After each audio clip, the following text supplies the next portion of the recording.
मेरा नाम मोनिका है। मैं एक जॉइंट फैमिली में रहती थी। मेरे दादाजी का बहुत बड़ा घर था। हम सभी चाचा ताया की फैमिली इसी घर में रहते थे। सबके अलग अलग पोर्शन बने हुए थे। दादा तो मर चुके थे, लेकिन घर पर बड़े ताया का हुक्म चलता था। अब भी हमारे घर में एक ही टेबल पर खाना खाया जाता था। मेरे पापा के 4 भाई थे। मैं अपने पापा की पहली औलाद थी। मुझसे छोटी एक बहन थी और सबसे छोटा एक भाई था। मेरे पापा अब भाइयों में सबसे छोटे थे। मेरे सब कजन्स की शादियां हो चुकी थीं और काफी कजन्स की तो आपस में ही शादियां हुई थीं, लेकिन मेरे जोड़ का कोई भी रिश्ता हमारे खानदान में मौजूद नहीं था। इसलिए मेरा रिश्ता दूसरी जगह तय हुआ था। सब कुछ ठीक चल रहा था। आज तक कभी भी हमने शादी के लिए हॉल बुक नहीं करवाए थे, क्योंकि हमारे दादा का घर ही बहुत बड़ा था। बहुत बड़ा फैला हुआ आंगन था। वहीं सबकी शादियां अरेंज की जाती थीं। अब भी आंगन किसी हॉल की तरह बहुत ही खूबसूरती से डेकोरेट किया गया था। मेरे होने वाले दूल्हा बहुत ही खूबसूरत नौजवान था, जिसका नाम यश था। मैं इस रिश्ते से बेहद खुश थी और शादी के बाद मुझे दुबई चले जाना था दुल्हन बनाने के लिए। मुझे एक ब्यूटिशियन घर पर ही आई हुई थी। हमारे ताया और अब्बू को यह बात बिल्कुल पसंद नहीं थी कि घर की लड़कियां पार्लर में जाकर तैयार हों, इसलिए ब्यूटिशियन घर पर ही आकर दुल्हन बनाकर जाते थे। सब कुछ ठीक ही चल रहा था। मेरे चेहरे पर खुशी थी। पिछले 6 महीने से मैं यश के साथ बिजी थी। फोन पर उससे बातें भी होती थीं, इसलिए दिल में यश की जगह बन जाना नेचुरल सी बात थी।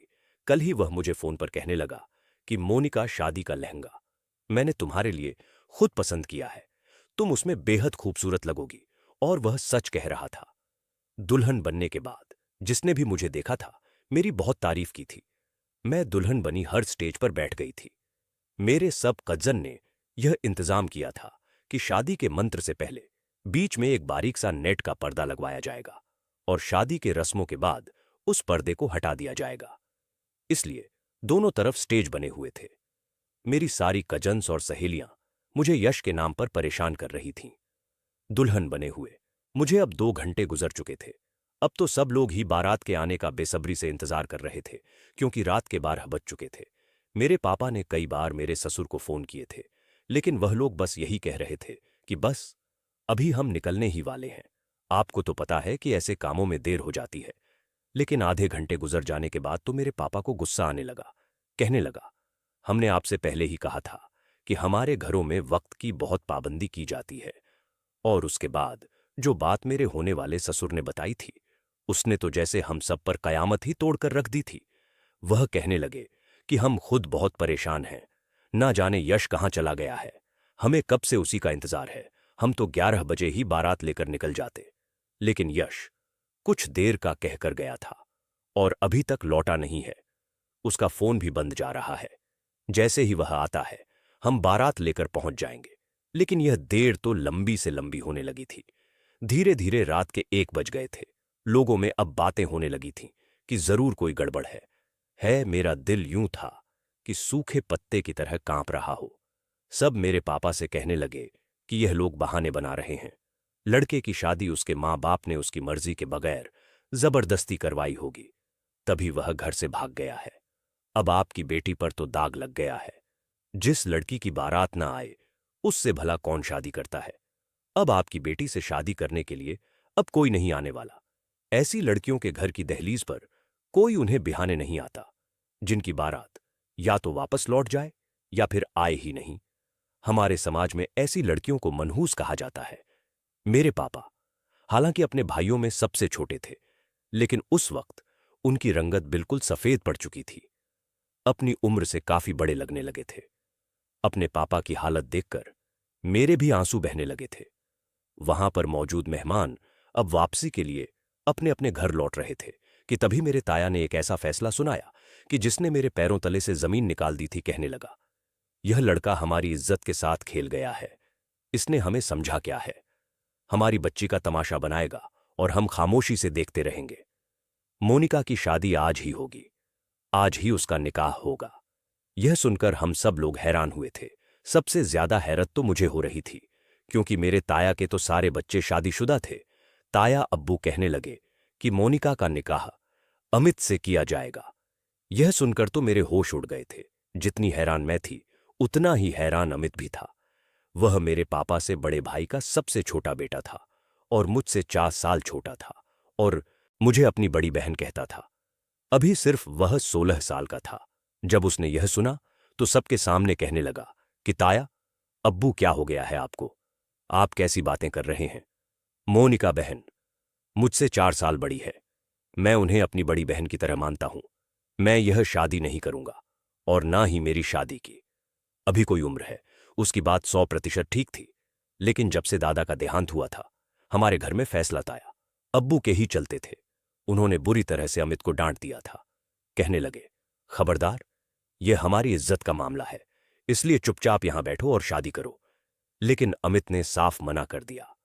मैं खुद भी यह नहीं चाहती थी कि मेरा और उसका कोई जोड़ ही नहीं था। अमित का इनकार करना था कि जोरदार थप्पड़ मेरे बड़े चाचा ने अमित के मुंह पर मारा। कहने लगे, तुम्हें समझ नहीं आता तुम्हारे बड़े पापा ने क्या कहा है। हमारे घर की इज्जत का सवाल है। अगर तुमने कोई और बकवास की तो मैं तुम्हारा हाल बिगाड़ के रख दूंगा। सारी औरतें सहमी हुई खड़ी थीं। मर्दों के फैसले के आगे किसी औरत को बोलने का हक नहीं था। मगर थप्पड़ खाने के बाद भी उसने यही कहा कि मुझे यह जोर जबरदस्ती का रिश्ता मंजूर ही नहीं है। चाहती तो मैं भी यही कह सकती थी कि यह निकाह ना हो। लेकिन मेरा तो खुद ही तमाशा बन चुका था। यश ने मुझे जलील करके रख दिया था। फोन पर तो मुझसे बड़ी मीठी मीठी बातें करता था। लगता ही नहीं था कि यह रिश्ता उसकी मर्जी से नहीं हुआ है, बल्कि जबरदस्ती उस पर थोपा गया है, जो एंड टाइम पर भाग गया था। अमित के पापा ने अमित को मारा, यहां तक कि उसकी नाक और होंठ के करीब से खून बहने लगा था। उसके चेहरे की रंगत पीले पड़ चुके थे। मुझे उस पर तरस आने लगा था, लेकिन मैं अपनी जबान से इनकार का हक नहीं रखती थी कि खुद ही अपने मुंह से इनकार कर देती। रोते हुए अमित ने शादी किया था। शादी किया मैं तो बिल्कुल बेजान शरीर की तरह थी। वह तो इनकार का हक रखता था, लेकिन हमारे यहां लड़कियों को बोलने की अनुमति नहीं दी जाती थी, इसलिए मैंने कोई भी शब्द अपने मुंह से नहीं निकाला था। मैंने सोचा था कि अमित से कह दूंगी कि मेरे हिस्से की बदकिस्मती पर उसे रोने की जरूरत नहीं है। वह जब चाहे दूसरी शादी कर सकता है। मेरा क्या है, बिना शादी के भी मुझे अपने घर की दहलीज पर ही बैठना था। अब अमित की बीवी बनकर एक नाम नहज रिश्ते के लिए घर पर बैठ जाऊंगी। निकाह के वक्त पंडित साहब ने यह कहा कि लड़का तो राजी नहीं है और यह जबरदस्ती की शादी है, यह शादी नहीं हो सकती। तो मेरे चाचा कहने लगे कि इस बेवकूफ को क्या पता कि इसके लिए क्या बेहतर है और क्या नहीं। वैसे भी यह अभी 18 साल का भी नहीं हुआ है, इसलिए इसका पापा होने के नाते मैं इसका फैसला करने का हक रखता हूं। खैर, मेरी शादी अमित के साथ हो चुका था। रोते धोते मेरी विदाई भी हुई थी। बदनामी तो हो ही चुकी थी, बस एक इज्जत की चादर से ढापक मुझे मेरी मां ने अमित के साथ विदा कर दिया था। जैसे ही मैं अमित के कमरे में जाकर बैठी तो बड़ी चाची यानी कि अमित की मां मेरे पास आई और कहने लगी, बड़े भाई साहब भी बड़े ही जज्बाती हैं। हमें भी तुम्हारी बारात के ना आने का बेहद दुख और अफसोस है, लेकिन तुम खुद सोचो कि मेरे बच्चे का इसमें क्या कसूर था। वह तो अभी 12वीं क्लास में ही पढ़ रहा था और भाई साहब ने किस तरह से उसके साथ जबरदस्ती करके शादी करवा दिया। मेरे बच्चे का पूरा चेहरा मार मार कर सुझा दिया है। चाची के शिकायत अभी जारी थे, लेकिन मैं क्या कह सकती थी। एक जबरदस्ती का बांधा गया रिश्ता था।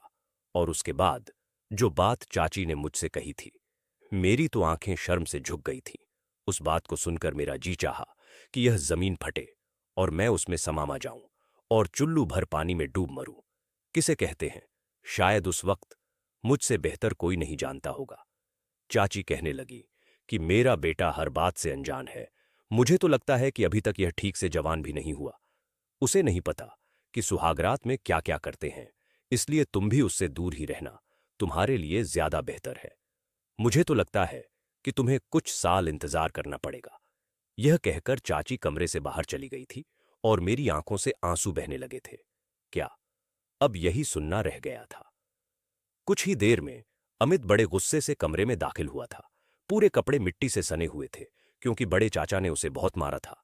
कुछ दिन पहले ही तो वह मुझसे कह रहा था कि दीदी बताए ना, आपके निकाह पर मैं कौन से कपड़े पहनूं, और उसने मेरी शादी पर ढेर सारे कपड़े भी खरीदे थे। वह मेरा हाथ पकड़कर मुझे अपने कमरे में ले गया था। उसकी उम्र तो 16 साल की थी, लेकिन सेहत बहुत ही अच्छी थी, कद में भी ऊंचा था। मैंने कहा, अमित, तुम मुझे कहां ले जा रहे हो? मेरा हाथ छोड़ो, तुम्हें पता है ना मैं मायूं बैठी हुई हूं। अगर अम्मी और चाची को पता चला तो मुझ पर बहुत गुस्सा होंगे। कहते हैं मायों वाली लड़की को कमरे से बाहर नहीं निकलना चाहिए, और तुम होकर मुझे कमरे से बाहर लेकर जा रहे हो। वह कहने लगा कि सब लोग शॉपिंग पर गए हैं और अभी मुझे बताओ कि मुझे तुम्हारे किस किस फंक्शन पर कौन कौन से कपड़े पहनने हैं। तुम्हें तो पता है ना, तुम बताती हो, मैं वही पहनता हूं। अमित, मेरे छोटे भाई वरुण से बहुत अच्छी दोस्ती थी। दोनों ही हम उम्र थे, इसलिए जब भी मैं वरुण की शॉपिंग के लिए जाती थी तो अमित भी मेरे साथ ही जाता था। उसे मेरे पसंद किए हुए कपड़े बहुत अच्छे लगते थे। हमेशा कहीं भी जाना होता तो वह मुझसे ही पूछता था, और अभी भी वह मुझे अपने कमरे में ले गया था। अपना अलमारी खोलकर सारे हैंगर में लटके हुए कपड़े उसने बेड पर फैला दिए थे। फिर मुझसे पूछने लगा कि बताओ ना दीदी, तुम्हारी बारात पर क्या पहनूं? व्हाइट कलर का सूट पहनूं या फिर यह ब्लैक कलर का पहन लूं? मैंने कहा कि दुल्हन के भाई हो तो तुम्हें व्हाइट कलर ही पहनना चाहिए, और फिर वरुण भी यही पहन रहा है। मेरी बात सुनकर वह मुस्कुराने लगा, कहने लगा ठीक है। फिर उस सूट को अपने साथ लगाकर खुद को आईने में देखते हुए कहने लगा कि देख ले दीदी, दूल्हा से ज्यादा स्मार्ट तो मैं लगूंगा अपना फर्जी कॉलर खड़ा करते हुए। वह मुझे तंग करने लगा था। मैंने कहा मुंह धो लो अपना, दूल्हा से ज्यादा अच्छा लगूंगा। मैंने मुंह टेढ़ा करते हुए उसकी नकल उतारी और वापस अपने कमरे में जाकर बैठ गई। लेकिन मुझे क्या पता था कि मेरी किस्मत में यह सब होने वाला है। अमित जैसे ही कमरे में आया था, चिल्लाकर मुझसे कहने लगा, मुझे उम्मीद नहीं थी दीदी कि आप भी चुपचाप निकाह कर लोगी। इनकार क्यों नहीं किया तुमने? यह बात उसने चिल्लाते हुए कही थी। मैंने कहा क्या तुम्हारी किसी ने सुनी थी अमित? हमारे बड़े बुजुर्ग कब हमारी बात को अहमियत देते हैं? तुम्हारे मना करने पर भी तुम्हें क्या मिला? बताओ शक्ल, देखो अपनी आईने में जो हाल तुम्हारा हुआ है ना, वही हाल मेरा होता। उसके बावजूद भी ताया हमारा निकाह करवा देते, जैसे अब करवाया है। मेरी बात सुनकर कहने लगा कि भगवान करे कि ताया अब्बा मर जाए। मैंने अमित के मुंह पर हाथ रख दिया। मैंने कहा अमित ऐसा नहीं कहते, लेकिन वह गुस्से से बिखरा हुआ था। कहने की लगा ऐसा भी होता है क्या? कहीं बारात तुम्हारी नहीं आई और दूल्हा तुम्हारा नहीं पहुंचा और निकाह मुझे पकड़ के करवा दिया? यूं भी जबरदस्ती के रिश्ते किए जाते हैं। भला मेरी कोई उम्र थी शादी करने की? मैंने तो तुम्हें हमेशा अपनी बड़ी बहन की तरह समझा है। मैं तुम्हें दीदी कहता हूं। ताया को यह भी शर्म नहीं आई कि वह क्या कर रहे हैं, पकड़कर मुझे अपनी ही बहन का पति बना दिया। लानत है, हमारे घर के बुजुर्गों पर बात तो उसकी ठीक थी। मुझे उसकी बात सही लग रही थी, क्योंकि मैंने कभी वरुण और अमित में फर्क नहीं समझा था। वह तो मुझसे ट्यूशन पढ़ने भी आया करता था, और मैं उसके कान तक खींच देती थी। जब वह होमवर्क याद नहीं करता था तो मैं उसकी अच्छी खासी खिंचाई कर देती थी। और अब ताया अब्बा के जज्बाती फैसले ने तो हमें एक दूसरे से नजरें मिलाने के काबिल नहीं छोड़ा था। दूसरी तरफ मेरे दिमाग में तो अभी तक यह उलझन नहीं सुलझी थी कि आखिर अमित ने मेरे साथ ऐसा क्यों किया। क्यों उसने मेरी जिंदगी को बर्बाद करके रख दिया था? मैं यही सोच रही थी जब मैं अमित की आवाज पर चौंकी थी। अमित ने कहा कि तकिया पकड़ो और जाकर सोफे पर सो जाओ, क्योंकि मुझे अपने बेड पर सोने की आदत है। खैर, मैंने तकिया पकड़ा और सोफे पर जाकर लेट गई। क्या कुछ नहीं सोचा था? मैंने अपनी शादी को लेकर कितने सपने सजाए थे। मैंने अपनी शादी के लिए कोई बिना वजह बताए इतनी बड़ी सजा कैसे दे सकता है जो यश ने मुझे दी थी। अगले दिन रात को ताया अब्बू ने अमित को अपने कमरे में बुलाया था। लगभग 2 घंटे के बाद वह अपने कमरे में वापस आया था और बड़े गुस्से में था। मैंने कहा क्या हुआ ताया? अब्बू ने तुमसे क्या कह दिया जो तुम इतने गुस्से में हो? वह कहने लगा कि साला बूढ़ा सठिया गया है इस उम्र में, लेकिन मैं वह सब कुछ कभी नहीं कर सकता जो ताया चाहता है। अमित इस कदर गुस्से में था कि ताया अब्बू के बारे में बात करते हुए सारे अदब लिहाज भूल गया था। मैंने कहा अमित, इधर बैठो। मैंने उसे बाजू से पकड़ा और सोफे पर बैठा दिया। पानी का गिलास उसे दिया। पानी पीने के बाद ही वह कुछ नॉर्मल हुआ था। मैंने कहा अब बताओ क्या कहां है ताया? अब्बू ने कहने लगा ताया, अब्बू कहते हैं कि 4 के बाद तुम्हारा वलीमा है, इसलिए अपना लीमा पक्का करने के बारे में सोचो। अब तुम्हारी शादी मोनिका से हो गई है तो वह तुम्हारी पत्नी है, और तुम दोनों के बीच में अब कोई दूरियां नहीं रहनी चाहिए। उसकी बात सुनकर तो मुझे भी ताया अब्बू की सोच पर अफसोस हुआ था। अमित की हालत ऐसी थी कि वह अभी रो देगा। मैंने कहा, तुम फिक्र मत करो, हम ऐसा कोई भी रिश्ता नहीं निभाएंगे। वह कहने लगा कि मैं निभा भी नहीं सकता। मैं सोच रहा हूं कि यहां से भाग जाऊं। दीदी आप ही सबको समझाएं, इन सब की बातें मुझे पागल कर देंगी। वह 16 साल का लड़का पति पत्नी के रिश्ते को समझ ही नहीं पा रहा था, और हमारे घर के बुजुर्ग उसे जो कह रहे थे वह सरासर गलत था। मैंने कहा, तुम ताया अब्बा से कुछ मत कहना, सबके सामने यही जाहिर करना कि हम दोनों में सब कुछ ठीक है। बस कमरे के अंदर हम एक अच्छे दोस्त की तरह रहेंगे, जैसे पहले रहते थे। मेरी बात सुनकर वह मेरी बात मान गया था। लेकिन कुछ दिन बाद जब वह कॉलेज जाने के लिए तैयार हुआ तो ताया अब्बा का एक नया हुक्म आ गया। कहने लगे, अमित, आज के बाद तुम कॉलेज नहीं जाओगे। सब लोग नाश्ता कर रहे थे, मैं अमित के साथ ही बैठी हुई थी। वह कहने लगा कि क्यों ताया अब्बू, मेरे पेपर होने में बस कुछ ही महीने रह गए हैं। वह कहने लगे, अब तुम शादीशुदा हो, तुम्हारे सर पर मोनिका की जिम्मेदारी आ चुकी है, इसलिए आज से तुम हमारे साथ फैक्ट्री जाओगे और सारे वर्कर्स के काम देखोगे। बाकी के मामले में भी तुम्हें फैक्ट्री जाकर बता दिया जाएगा। पहली बार मैंने ताया अब्बा की बात पर मुंह खोला था। मैंने कहा, बड़े अब्बा, यह तो ज्यादती होगी। आपने जो फैसला हमारे लिए किया था हमने वह स्वीकार किया है, लेकिन प्लीज अमित को अपनी पढ़ाई पूरी करने दें। मेरी बात सुनकर ताया अब्बू मुझ पर भड़कने लगे। कहने लगे कि यहां लड़कियों को ऐसी इजाजत नहीं कि बड़े लोगों को अपने मशवरे दें। उसे पढ़ना है तो प्राइवेट पढ़ ले, लेकिन आज से यह फैक्ट्री जाएगा, कॉलेज नहीं जाएगा। खैर, अमित कॉलेज के बजाय फैक्ट्री जाने लगा। मुझे अमित के बारे में सोचकर बहुत दुख होता था। बेचारे की सारी आजादी खत्म कर दी गई थी। वरुण भी उसी की उम्र का था और कॉलेज जाता था, दोस्तों के साथ क्रिकेट भी खेलने जाता था। लेकिन अमित की जिंदगी एकदम बदल गई थी। वह फैक्ट्री से सब मर्दों के साथ रात को वापस लौटता। उसे पढ़ने का बहुत शौक था, इसलिए खाना खाते ही कमरे में चला जाता और अपनी किताबें खोलकर बैठ जाता था। मैं जब घर के कामों से फ्री होकर कमरे में आती तो वह बेड पर किताबों में बिखरा हुआ बैठा होता था। मुझे देखकर तुरंत कहने लगा कि दीदी, तुम जल्दी कमरे में नहीं आ सकती, जल्दी से मुझे समझाओ ना कि यह सवाल कैसे होगा। मैंने एमबीए किया था और अमित भी वहीं पढ़ रहा था, इसलिए रात को मैं उसे पढ़ा देती थी ताकि वह पेपर अच्छे दे सके। जिन दिनों उसके पेपर थे, बड़े चाचा के कहने पर अमित को फैक्ट्री से बस इतनी ही छुट्टी मिली थी कि वह जाकर अपने पेपर दे सके। उन दिनों अमित आधी आधी रात जाकर पढ़ता रहता था और मुझे भी उसकी तैयारी करवाने के लिए रात रात भर जागना पड़ता था। एक बार तो वह बेड से टेक लगाए किताब पकड़े पकड़े याद कर रहा था। मुझे भी नींद आ रही थी। मैं यह सोच रही थी कि वह आखिरी सवाल भी याद करके मुझे सुना दे तो मैं भी जाकर सोफे पर सो जाऊंगी। लेकिन जैसे ही अमित नींद की वजह से सोने लगा था, इसलिए गहरी नींद की वजह से वह मेरी गोद में गिर गया था और फिर वहीं सर रखे रखे सो गया था। मैं जो आंखें मलते हुए इस इंतजार में थी कि उसकी तैयारी पूरी करवाकर सो जाऊंगी। अमित की इस हरकत पर बुरी तरह चौंक उठी थी। वह नींद की शिद्दत की वजह से मेरी गोद में सर रखकर सो चुका था। मैंने उसे पुकारा भी, लेकिन वह शायद गहरी नींद में जा चुका था। पता नहीं क्यों, लेकिन मेरा दिल पहली बार धड़का था।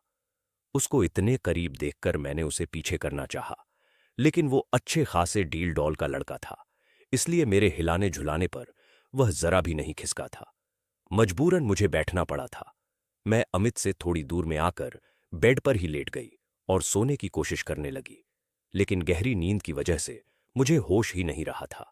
जब सुबह की अलार्म पर मेरी आंख खुली तो मैं अमित के बेहद करीब थी। वह मेरे ही तकिए पर सर रखे बेखबर सो रहा था। उसका एक हाथ मेरे ऊपर था। उसकी सांसों की सरसराहट मुझे अपने कानों में साफ सुनाई दे रही थी। मैं जल्दी से पीछे हटी थी। शायद नींद में मेरा बाल खुल गया था, इसलिए जल्दी से अपने बाल समेटे और उठकर बैठ गई। मुझे खुद पर गुस्सा आने लगा था कि क्या जरूरत थी मुझे उसके बेड पर बैठकर पढ़ाने की। शुक्र है उसकी आंख नहीं खुली, वरना तो हम दोनों ही एक दूसरे से नजरें ना मिला पाते। मैंने अमित को जगाया तो वह नहा धोकर कॉलेज चला गया। जब वापस आया तो बहुत खुश था। कहने लगा कि मेरा पेपर बहुत अच्छा हुआ है। थैंक यू सो मच दीदी। यह कहकर उसने मेरे दोनों हाथ अपने होठों से लगा लिए थे। मेरा दिल धक से रह गया था। मैंने जल्दी से उसके हाथों से अपने हाथ खींच लिए थे। मुझे यह लगने लगा था कि जैसे मेरे अंदर के जज्बात ना चाहते हुए भी बदलने लगे थे, ना चाहते हुए भी। मैं अमित के बारे में सोचने लगी थी, लेकिन वह वैसा ही था। उसमें बचपना और लापरवाही भरी हुई थी। जाहिर है, उसकी उम्र ही ऐसी थी। जब वह अच्छे नंबरों से पास हुआ, तो अपना रिजल्ट बताते हुए वह अचानक ही मेरे गले लग गया था। कहने लगा कि मैं बहुत खुश हूं दीदी, और पता है, यह सब तुम्हारी वजह से हुआ है। मेरे गले लगते हुए वह यह सब कह रहा था। मैं फौरन उससे पीछे हट गई थी। 12वीं करने के बाद उसने यूनिवर्सिटी ज्वाइन कर ली थी। उसका बीए करने का इरादा था। फैक्ट्री में भी वह भरपूर ध्यान दे रहा था। इसलिए ताया अब्बू ने उसकी तनख्वाह बढ़ा दी थी। सारे पैसे लाकर वह मेरे हाथ पर रख देता था। कहता कि तुम संभाल कर रखो, जब जरूरत होगी तो मुझे दे दिया करना। उसके रिजल्ट देखकर उसे आगे पढ़ने की इजाजत मिल गई थी। हमारी शादी को 2 साल हो गए थे, लेकिन हम अब भी दोस्तों की तरह रहते थे। वह अब भी मुझे दीदी कहता, और मैं भी उसे अपना दोस्त ही मानती थी। जब भी वह यूनिवर्सिटी जाने लगता तो मुझे पूछता, आज क्या पहनकर जाऊं जिससे कि सारी लड़कियां मुझे देखती रह जाएं। वह नया यूनिवर्सिटी में जाने लगा था, इसलिए अब उसकी बातें और उसके हाव भाव बदलने लगे थे। मैंने मुस्कुराकर उसे एक अच्छी सी पैंट शर्ट निकालकर दे दी। मैंने कहा, यह पहनो, सब लड़कियां तुम्हें देखती रह जाएंगी। मेरे मजाक पर वह हंसने लगता था। पिछले कुछ महीनों से अमित के चेहरे पर एक अलग ही रौनक नजर आने लगी थी। वह बहुत खुश रहने लगा था। एक बार मैंने यह वजह पूछी तो कहने लगा कि एक लड़की मुझे बहुत अच्छा लगने लगी है। मैं उस लड़की से मोहब्बत करने लगा हूं। यह सुनकर पता नहीं क्यों मेरा दिल बुझ सा गया था। हालांकि हमारे बीच यह पहले से तय था कि हम इस रिश्ते को नहीं निभाएंगे, हमेशा अपने पुराने रिश्ते को ही निभाएंगे। तो अमित को हक था कि वह अपनी जिंदगी में अपनी उम्र की लड़की को शामिल कर सकता था। हालांकि मैं जानती थी कि वह मेरे लिए ऐसे कोई जज्बात नहीं रखता था। इसलिए अपने मोबाइल से वह मुझे उस लड़की की फोटो दिखाने लगा और मुझसे पूछने लगा कि बताओ कैसी है। मैं मुस्कुरा भी नहीं सकी थी। मैंने कहा, बहुत प्यारी है, तुम्हारे साथ बहुत अच्छी लगेगी। कहने लगा, तुम्हें क्या लगता है, तया अब्बू मान जाएंगे? कोई फसाद तो नहीं करेंगे ना? मैंने कहा, तुम फैक्ट्री से जो कमाते हो, उन पैसों से इंस्टॉलमेंट में एक फ्लैट खरीद लो। जब तक तुम्हारी पढ़ाई का सिलसिला पूरा होगा, तब तक वह फ्लैट तुम्हारे पास ही रहेगा। फिर तुम उस लड़की से शादी करके उस फ्लैट में रख लेना। अमित को मेरा मशवरा अच्छा लगा था और उसने ऐसा ही किया था। जैसे ही उसका बीए कंप्लीट हुआ, तो वह एक फ्लैट का मालिक बन चुका था। वह मुझसे कहने लगा कि मैं प्रीति से शादी करना चाहता हूं, क्या तुम मेरा रिश्ता मांगने प्रीति के घर जाओगी? मैंने कहा, किस रिश्ते और हैसियत से मैं जाऊंगी? अमित मेरी बात सुनकर चुप हो गया था। कहने लगा कि यही तो मसला है, मैं प्रीति को तुम्हारे और अपने रिश्ते के बारे में बता नहीं सकता, फिर वह मुझसे शादी नहीं करेगी। वह कहने लगा कि अगर तुम एक बार सच छुपाकर मेरा रिश्ता प्रीति से तय कर दो, तो यकीन मानो, एक बार प्रीति से शादी होने के बाद मैं मम्मी पापा को मना लूंगा। खैर, अमित के कहने पर मैं प्रीति के घर गई थी अमित का रिश्ता मांगने के लिए। मैं अमित की कजिन की हैसियत से गई थी और रिश्ता भी पक्का कराई थी। जब उन्हें यह मालूम हुआ कि अमित प्रीति को शादी के बाद अलग घर में रखेगा, तो उन्हें कोई ऐतराज नहीं हुआ था। उन्हीं दिनों मेरा बीपी हाई रहने लगा था। मेरे सर में दर्द भी रहता था। औरत के लिए सौतन शब्द शायद हमेशा ही दर्द का कारण बनता रहा है। ऐसी ही तकलीफ से मैं भी गुजर रही थी। मेरी तबीयत ज्यादा ही खराब हुई तो अमित मुझे डॉक्टर के पास लेकर गया। मुझे ब्लड प्रेशर की मेडिसिन दे दी। मैं अमित के साथ अस्पताल से बाहर जाने लगी कि अचानक से एक व्हील चेयर मेरे सामने आकर टकराई थी। व्हील चेयर खींचने वाला वार्ड बॉय मुझसे बार बार माफ मांगने लगा था। वह थोड़ी देर बाद जा चुका था, शायद किसी मरीज को लेकर जा रहा था। लेकिन जैसे ही मेरी नजर उस पर पड़ी तो मेरे होश उड़ गए थे। व्हील चेयर पर बैठा हुआ कोई और नहीं, बल्कि वह तो यश था, जो मुझे हैरत से देख रहा था। मुझे देखते ही वह व्हील चेयर से खड़ा हो गया और कहने लगा कि मोनिका तुम। मैंने कहा, यश, तुमने मुझे बेमौत मार दिया था। मैंने तुम्हारा क्या बिगाड़ा था जो तुमने मुझे इतनी बड़ी जिल्लत दी? अगर मुझसे शादी का इरादा नहीं था तो मुझसे मंगनी क्यों की थी? मैं रोने लगी थी। वह कहने लगा कि मेरी गाड़ी का एक्सीडेंट हो गया था और पिछले 2 साल से मैं कोमा में था। बस कुछ महीने पहले ही होश में आया हूं, और जब होश में आया तो पता चला कि तुम्हारी शादी हो गई है। मैंने कहा, शादी नहीं, बर्बादी हुई है। मेरे घर वालों ने अपनी इज्जत बचाने की खातिर मेरी शादी मुझसे 5 साल छोटे कजिन से कर दी। मेरे साथ साथ इसकी भी जिंदगी बर्बाद कर दी। अमित को देखकर वह कहने लगा कि मोनिका, मैं आज भी तुम्हें अपनाने को तैयार हूं। भगवान के लिए तोड़ दो, इस रिश्ते को मैं तुम्हें बहुत खुश रखूंगा। मैंने कोई जवाब नहीं दिया। अमित का हाथ पकड़कर तेजी से हॉस्पिटल के बाहर आ गई थी। पूरे रास्ते में रोती रही थी। अमित मुझे देखे जा रहा था और कहने लगा कि तुम रो क्यों रही हो? मैंने कहा, अपनी किस्मत पर रो रही हूं। वह कहने लगा कि क्या तुमसे शादी करना चाहती हो? क्या उससे अब भी मोहब्बत करती हो? मैंने ना में सिर हिला दिया। मैंने कहा, उसे ज्यादा मुझे अपने घर वालों की इज्जत प्यारी है। मैं उन्हें धोखा नहीं दे सकती। जो हो चुका है मैं उसी को निभाऊंगी। कहने लगा, मैंने दिया ही क्या है तुम्हें? मैंने कहा, मुझे कुछ नहीं चाहिए अमित। तुम जैसे चाहो अपनी जिंदगी जी सकते हो, बस मुझसे अपना नाम मत छीनना। मैंने रोते हुए कहा था। अमित बोला, मैं अपने साथ तुम्हें अपने अलग फ्लैट में लेकर जाऊंगा और फिर अगर तुम चाहो तो मुझसे आजादी हासिल करके यश से शादी कर सकती हो। मैंने कहा, नहीं, मुझे नहीं करनी। उससे शादी मेरे दिल में अब यश कहीं भी नहीं है। बस अपना नाम मुझसे मत छीनना। मैं पूरी जिंदगी तुम्हारे नाम के साथ जी लूंगी। मेरी बात सुनकर कहने लगा, जिंदगी बहुत लंबी होती है, कैसे जियोगी? सिर्फ मेरे नाम पर। मैं उसे देखती रह गई थी। मैंने कहा, तुम्हें शायद औरत की वफा का अंदाजा नहीं है अमित, वो जी लेती है। कुछ देर के बाद हम दोनों घर आ चुके थे। मैं गाड़ी से उतरकर अपने कमरे में चली गई। मैं डिप्रेशन की मरीज बन चुकी थी क्योंकि नेचुरल ख्वाहिश पूरी नहीं हो पा रही थी। अमित बहुत जल्द प्रीति से शादी कर लेता, फिर तो शायद मुझे अपनी शक्ल भी ना दिखाता। रात को जब अमित कमरे में आया तो मैंने अपना तकिया उठाया ताकि सोफे पर जाकर सो जाऊं। तभी वह कहने लगा कि मोनिका, मेरे सर में दर्द है, प्लीज मेरा सर दबा दो। मुझे उसके मुख से सिर्फ मोनिका शब्द सुनकर हैरत हुई थी क्योंकि इससे पहले वह मुझे दीदी कहकर बुलाया करता था। खैर, मैं उसका सर दबाने लगी। अमित कहने लगा कि मेरी हर बात फौरन क्यों मान लेती हो? इसलिए कि मेरी बीवी हो। पहले तो मुझे डांट भी देती थी, मेरे कान भी खींच लेती थी, लेकिन अब तो मेरी छोटी से छोटी बात भी मान लेती हो, इनकार नहीं करती हो। आखिर क्यों? मैंने कहा। रिश्ते बदल गए हैं। शादी के 2 बोल से मर्द की हैसियत बदल जाती है, चाहे वह उम्र में छोटा ही क्यों ना हो। वह मुझे देखकर कहने लगा कि मैंने प्रीति से शादी करने से इनकार कर दिया है। उसकी बात सुनकर मेरा हाथ उसके सर पर रुक गया था। मैंने कहा, क्यों? तो कहने लगा, उससे कोई भी शादी कर लेगा। मैं जानता हूं कि वह मुझसे इतनी मोहब्बत नहीं करती कि मेरे बगैर मर जाएगी, ना ही शायद मुझे उससे इतनी मोहब्बत है।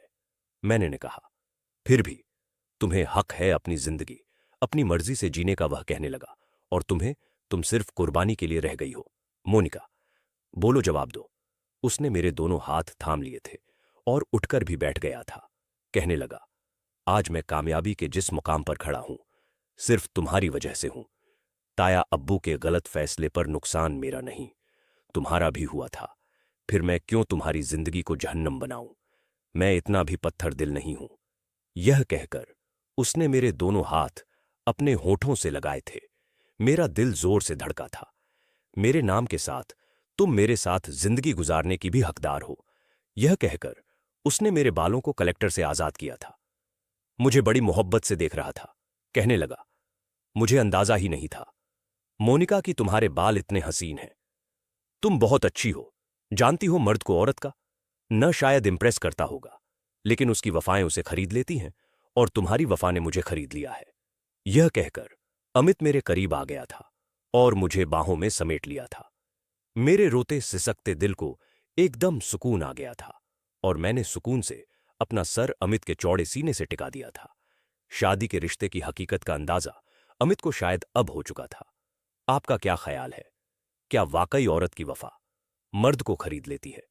मर्द औरत की वफा से यूं ही पिघल जाता है, जैसे कि अमित।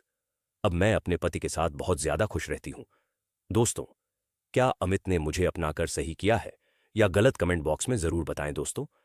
अगर आपको यह वीडियो पसंद आया हो तो वीडियो को लाइक और चैनल को सब्सक्राइब करें। धन्यवाद।